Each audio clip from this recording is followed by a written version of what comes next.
dans le dos, s'il te plaît, si tu peux. Ouais, de Jinping. De Jinping. Ouais. Just move it around the plate. Ça va, ça fait mal au bras. Really brilliant. You're doing amazingly. I'm so sorry. I know your hands are hurting. Brilliant. Really good. I'm sorry. It's very soon to be over. Basically, you're great. We're sending a message today that there's not enough on the table at the Paris climate talks for the world's poorest people.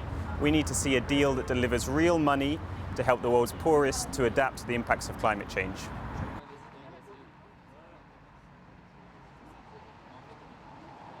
Well, look, the world's poorest people need two things out of this agreement.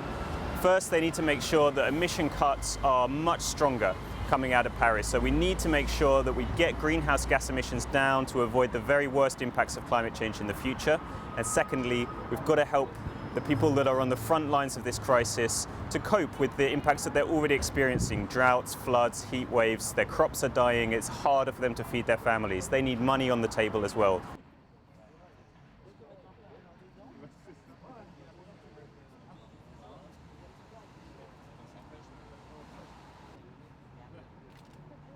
Waouh. Ah, t'as vu? C'est éclaté?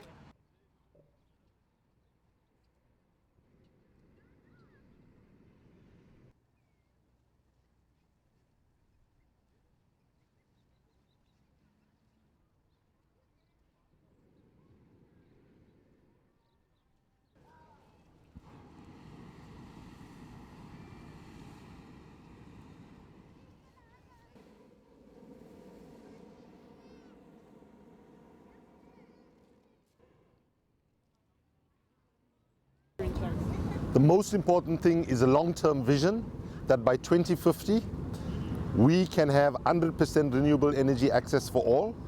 And the important word here is for all, because 1.6 billion people in the world do not have access to even a single light bulb. So we can address energy poverty of too many people in the world, and we can do that in a way that doesn't harm the environment. Paris, you know that everything will happen here in the next 2 weeks.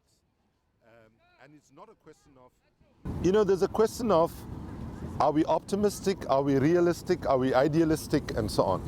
The reality is, we are optimistic about the fact that people are getting organized to fight climate change. We are optimistic about the fact that even though the World Bank, the IMF, the International Energy Agency, and so on, nobody, including Greenpeace, by the way, predicted that in the last decade we'll see such an explosion of renewable energies, even though our governments are still giving trillions of dollars of subsidies, taxpayer money, to oil, coal and gas companies, and are throwing crumbs to the renewable energy. Even with all of that, right, we have seen the uptake of renewable energy surpass any expectation.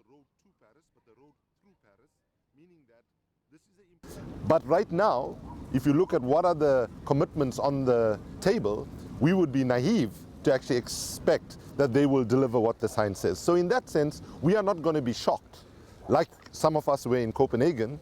And so after Copenhagen, we were immobilized to continue the fight.